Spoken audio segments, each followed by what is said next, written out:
Well,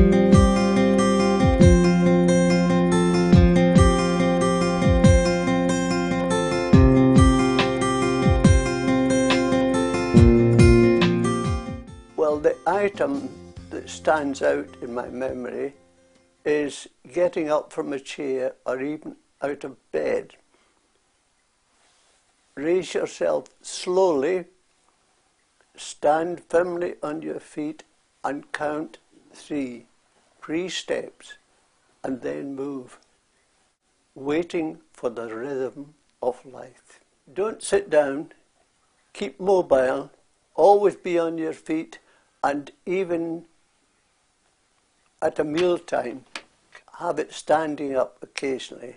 Hi, I'm Kay from Letham in Perth, and one thing that I think is important for elderly people is care of the eyes and, of course, your glasses. It's very important to go and have your eyes tested annually.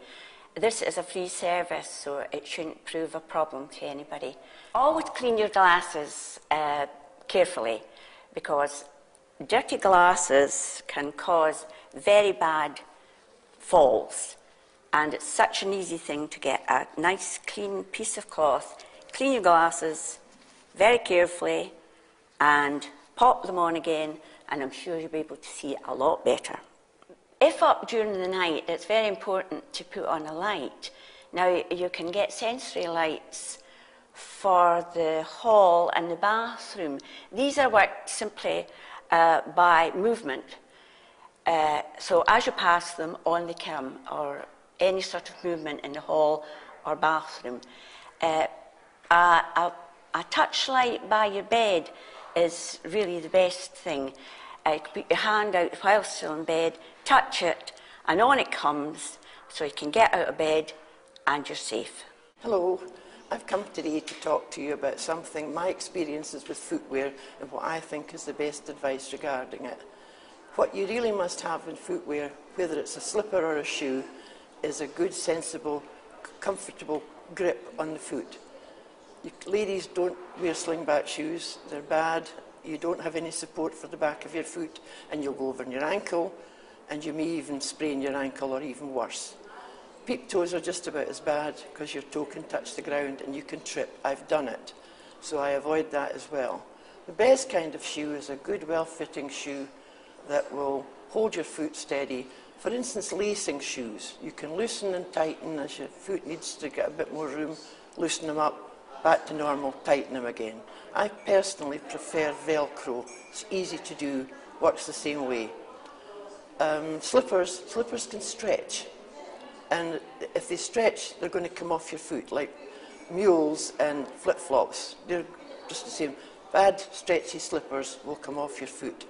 So the best thing to do if you're buying new slippers is go in and walk about with them a bit and get a nice firm slipper. It's just the virtue of the material they're made with. And another thing is the soles of slippers can catch on the floor. So that's another good reason to walk about and get, if they catch on the floor in the shop, they're going to catch on your floor. Even though you've got a favourite pair of shoes, if they're loose at all on you, please don't wear them. I had a bad accident with a pair of favourite shoes. The shoe came off, I fell, I had bruised ribs and I fractured my elbow. So the shoes were in the bucket that very night. Right, one other thing is, if you use a cane, as I do, that is called a ferrule. That's the bottom of the cane, and it should have a tread like that. Now, if it's like that, that's lovely. If it's worn and smooth, the cane will slide on the ground, and if it slides, you'll slide.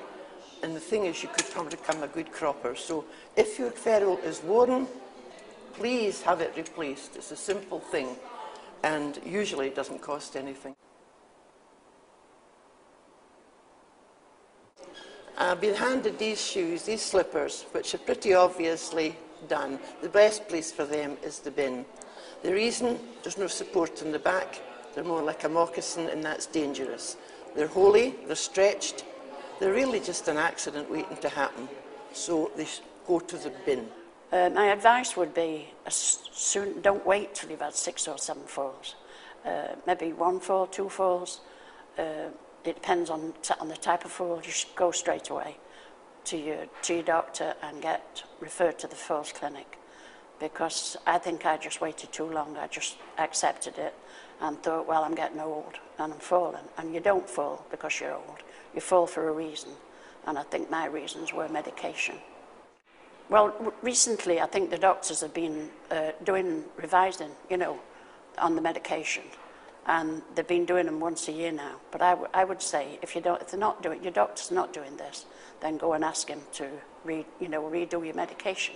It's so easy to ring up and repeat your prescription, and you might not even need these tablets. You know, you really don't know what you're on.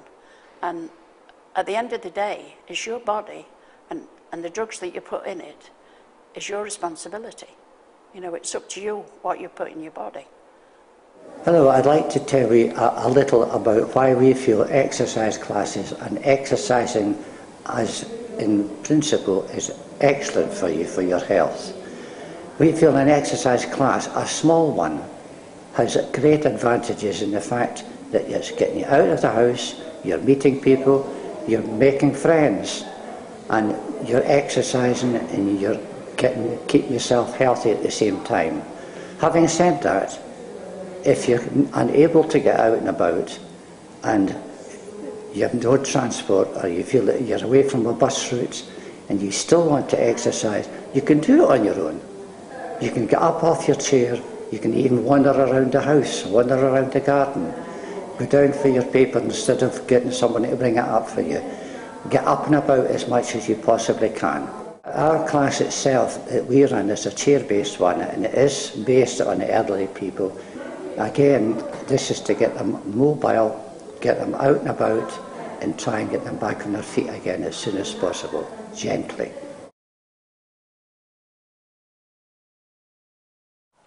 Hello, I'm Anne Murray, and I've been working in NHS Falls Prevention Services for a number of years. If you or someone close to you has been falling or is worried about falls, then I hope what you've just seen and heard will reassure you that you're not alone and that falls can be prevented. Now, there may or there may not be specialist falls prevention services where you live, but you will have a GP who you can speak to in the first instance. And don't worry, you won't be the first person to ask for advice and a little bit of help. And as you've heard, that help and advice can prevent falls, but it can also help you to continue to live an active life as you get older.